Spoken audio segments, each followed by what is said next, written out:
Silencer pressure water now 15. flowing under the ML. And here we go. 10. Hydrogen burn-off igniters initiated. 7, 6, 5. 4-stage engine start. 3, 2, 1. Boosters in ignition. And liftoff of Artemis 1. We rise together back to the moon and beyond. Hi, I'm Zach, and I'm joined by my colleagues Craig and Pam. In the opening clip, we heard one of NASA's latest ventures into space, the launch of Artemis 1, an uncrewed test flight. As was stated by the announcer during the launch, quote, "We rise together, back to the moon and beyond." The ongoing Artemis program seeks to reestablish a human presence on the moon for the first time since 1972, and, eventually, for the first time on Mars. The Soviet Union made multiple attempts in the 1960s to reach the Red Planet, and NASA soon followed with its Mariner 3 spacecraft. But according to Space.com, none of these early attempts even got close to the planet. Since that time, the United States has successfully landed 6 rover vehicles on Mars, including the first in 1997, Sojourner, and the 2 most recent explorations, Curiosity in 2012 and Perseverance in 2021. As the organization seeks to safely land humans on Mars for the first time, NASA Goddard Space Flight Center's Dr. Paul Mahaffey discusses the objective of the Curiosity rover, which is still in operation after more than 11 years of service. Let's listen. But let me just set a little bit of the context. It was kind of August 2012, more than 5 years ago. We came barreling into Mars, and there was that exciting 7 minutes of terror.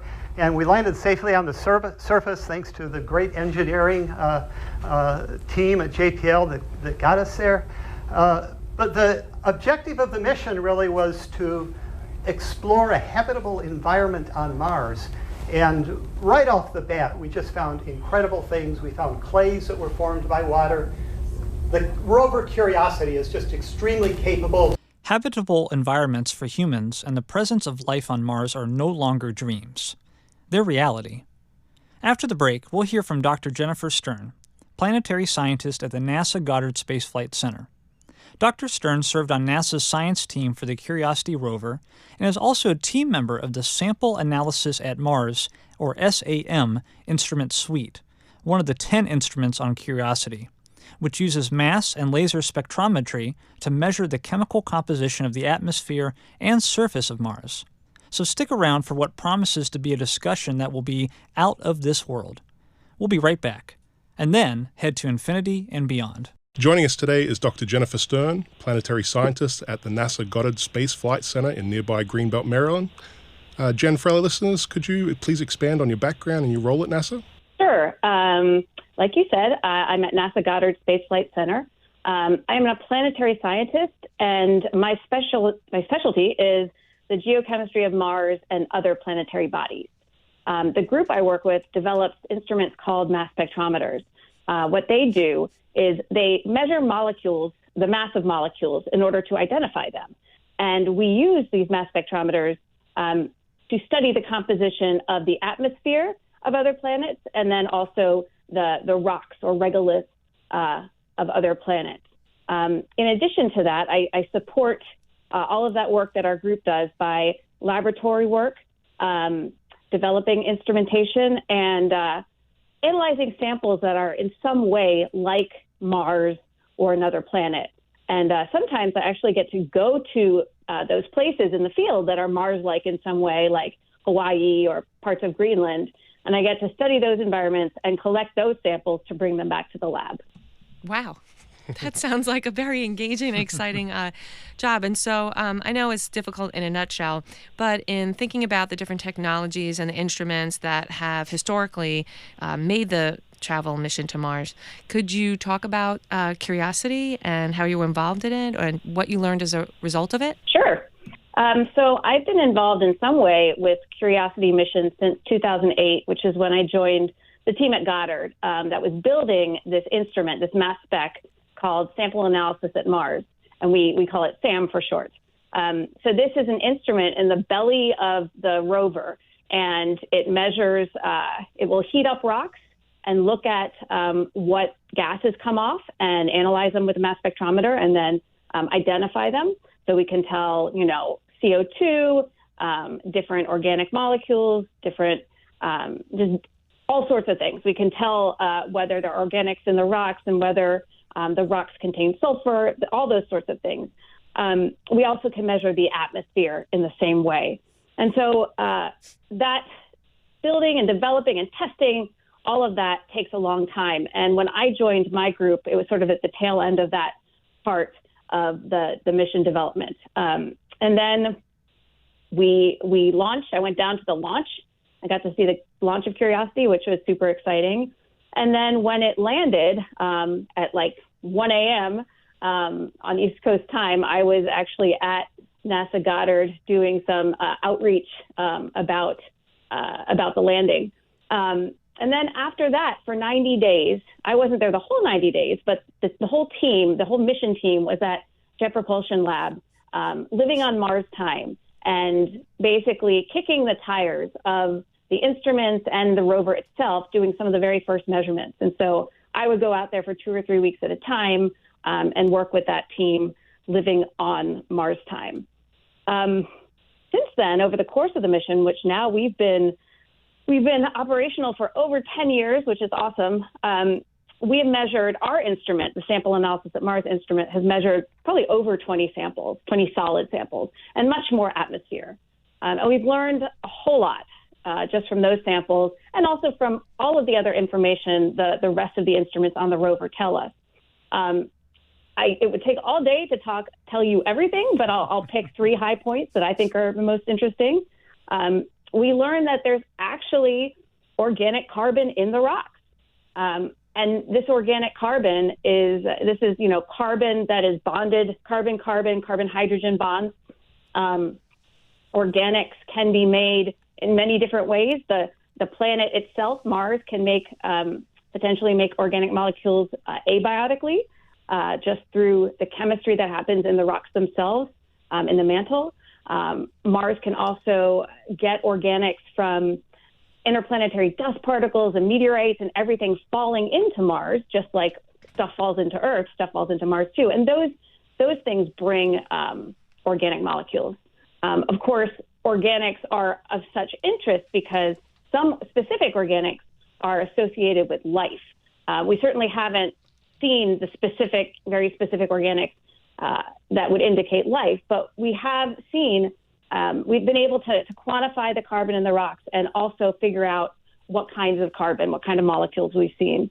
The second thing that I'll highlight is the detection of fixed nitrogen on Mars, and that was work I was closely involved in. And the reason this is important is because nitrogen in our atmosphere, for example, it requires breaking the bond between the 2 nitrogen molecules to use it biologically. And so on Earth, most of that is done by biology. On Mars, that is done abiotically in the atmosphere.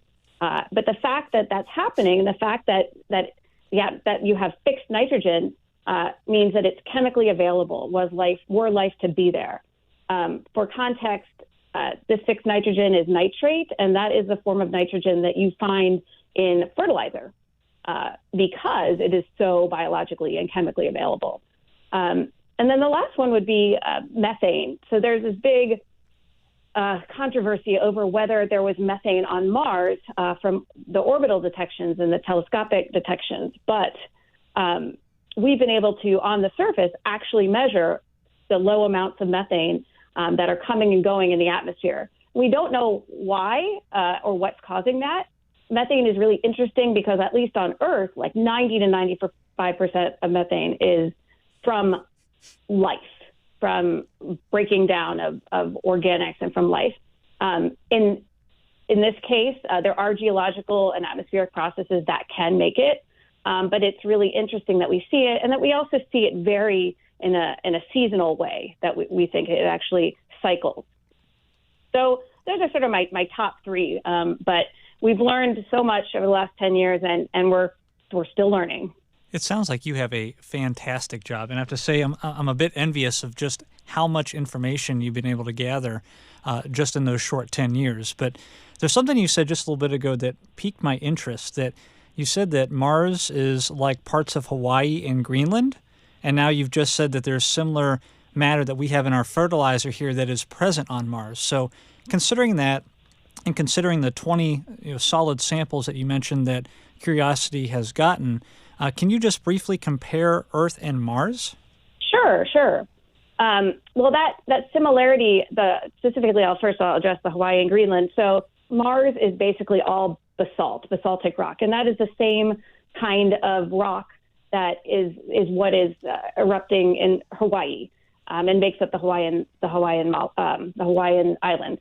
And so the geology is very similar on Mars to different places on Earth.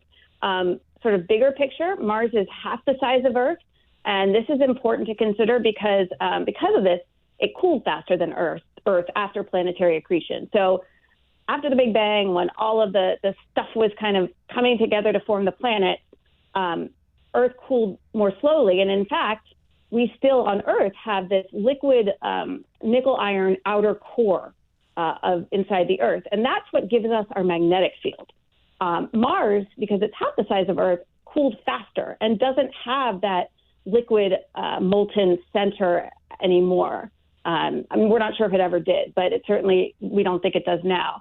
And so the reason this is important is because our magnetic field is what protects our atmosphere from being chipped away at by solar wind, which is basically radiation that comes off the sun and eats away at our atmosphere. We're protected because we have a magnetic field, but because Mars cooled so quickly and no longer has a magnetic field, it also has lost much of its atmosphere. So the belief is that long ago, there was an atmosphere on Mars. And when there was an atmosphere, this supported liquid water on the surface. But then over time, the exact timing is, people aren't sure about it, but sort of way back, like 3.5 billion years ago, the atmosphere of Mars was lost to space. And then with it, the ability to have liquid water on the surface, and thus the ability to have a habitable environment. So Mars' atmosphere is like 7 to 10 millibar, and our atmosphere is 1,000 millibar. So yeah, I guess that's 100. So the other thing about Mars' atmosphere is that it's made completely of CO2. What air is there is CO2, which is not breathable. And on Earth, we have mostly nitrogen with about 20% oxygen. The other sort of big picture thing is that Mars is very cold. I think the average is sort of minus 80 Fahrenheit. And on Earth, of course, we have fluctuations, but in general, I think the average temperature is much warmer, around, I think, plus 50s or something like that. And that's because we're closer to the sun. Earth is closer to the sun than Mars. And because we have an atmosphere, we do have a greenhouse effect, which keeps us warm. Now, of course, we don't want to get too warm, and that's a huge problem globally. But if we had no greenhouse effect, then we would be a lot colder. So, Jen, you'll have to forgive my very basic understanding of this, and my knowledge of this is probably akin to some of the middle school students who are listening in, but my understanding is that Percy, the 2020 Mars Perseverance rover, is the next generation of Curiosity, and if that's correct, can you talk about goals for the rover and anything you've been excited about with the rollout of that? Perseverance is very similar in some ways to Curiosity. It's got the same chassis. It's built on that same architecture. The instrument payload is different, and a big part of that instrument payload is devoted to collecting cores, which will be cached and saved for a later sample return mission, which will come pick up the samples and bring them back to Earth, where they can be analyzed by state-of-the-art techniques that we simply can't send to Mars. So that's super exciting. And they've collected, I think, 15 cores out of something like 38. The goals of Perseverance are also very similar in some ways to Curiosity. They're to characterize the climate and geology of Mars, to look for habitable environments on Mars, past habitable environments, and to prepare for human exploration. Because one of the instruments that Perseverance carries is better at actually detecting life signatures. Life detection also one of the goals of Perseverance, that if there is life in that part of Mars where they are, that Perseverance should be able to detect it with the instrument, specific instrument it has on board called Sherlock. The two rovers still make similar measurements, and so we're very excited on the Curiosity team when we hear about, for example, detections of organics and rocks by Perseverance at Jezero.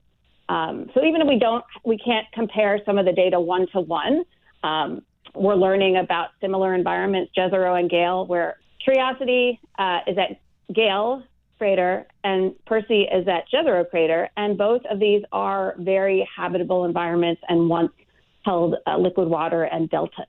So studying two different environments like that with two different rovers, you can definitely relate information back and forth and learn from each other.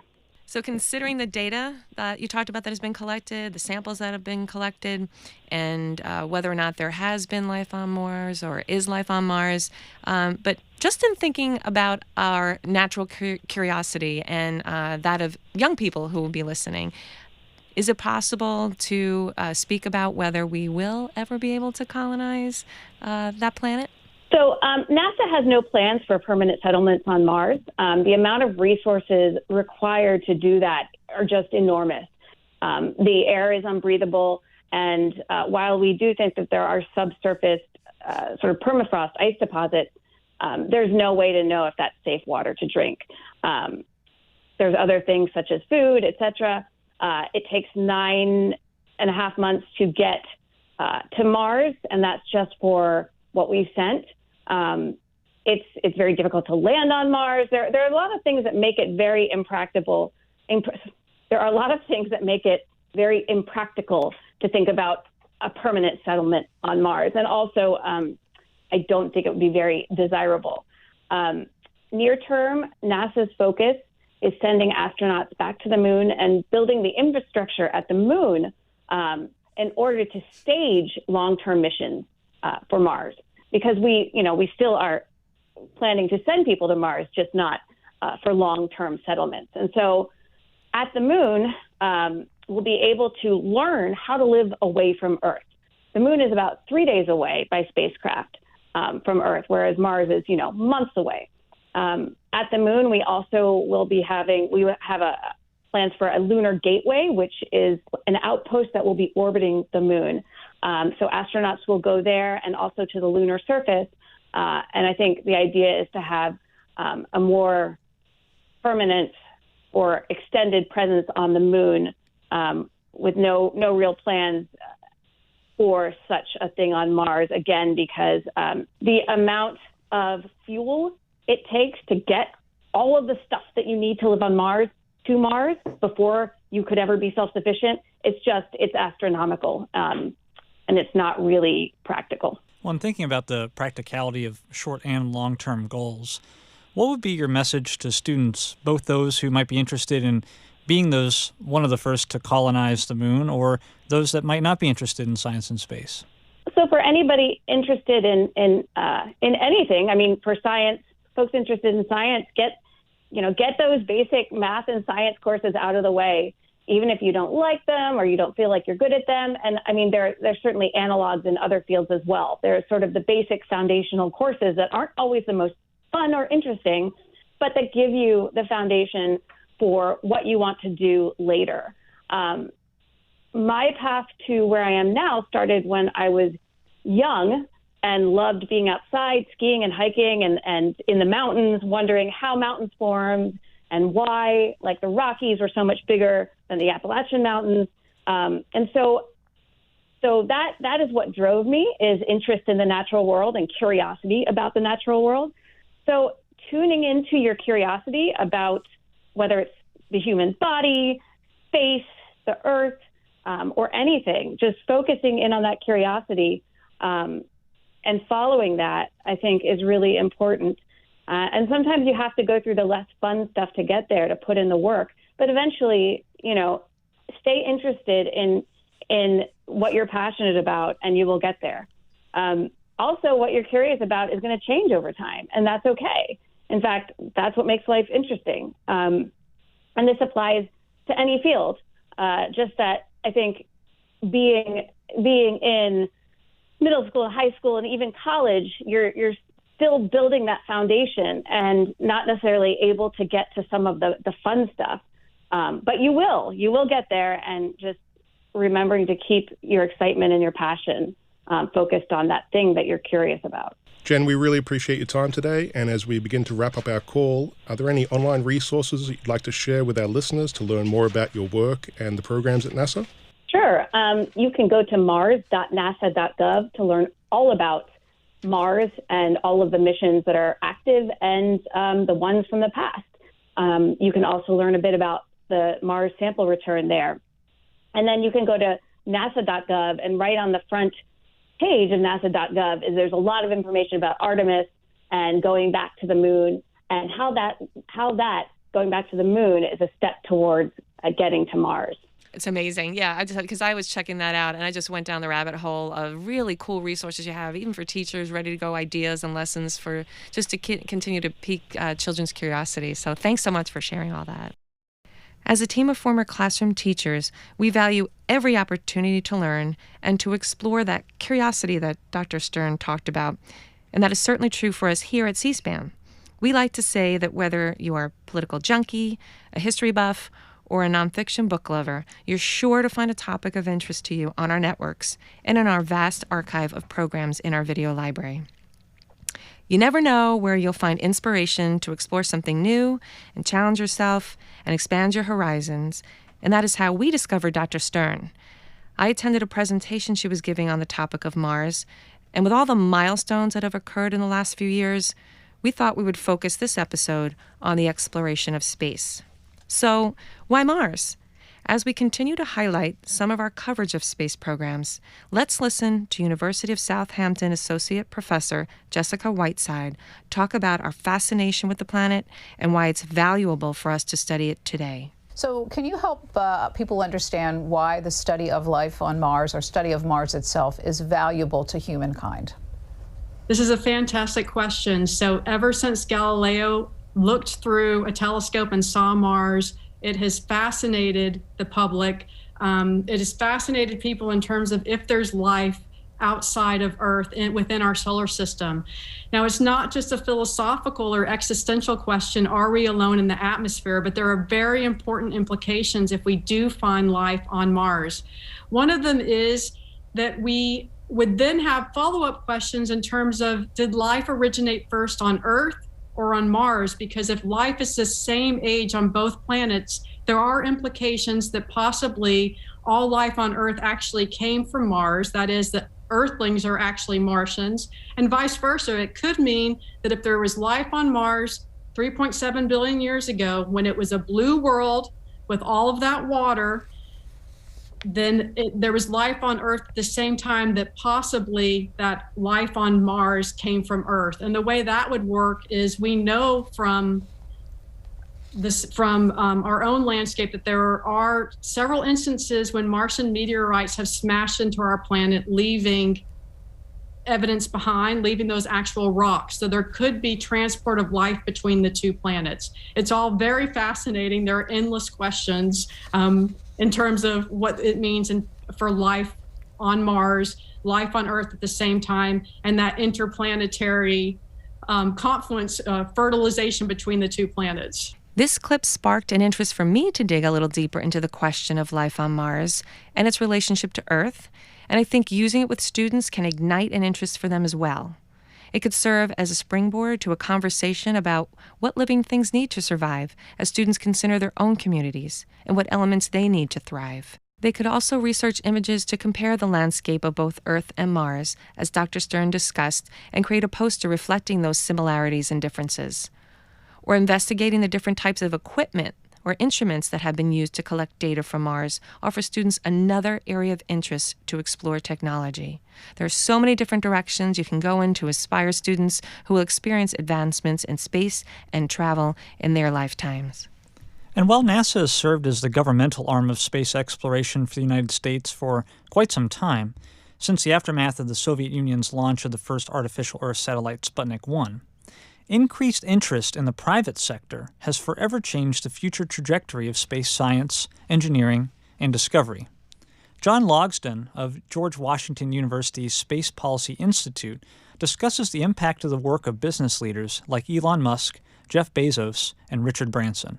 And Musk's ambition, and eventually Bezos, not so much Branson, is to move large numbers of people into space, into deep space. Elon's stated goal is to establish a 1 million-person city on Mars.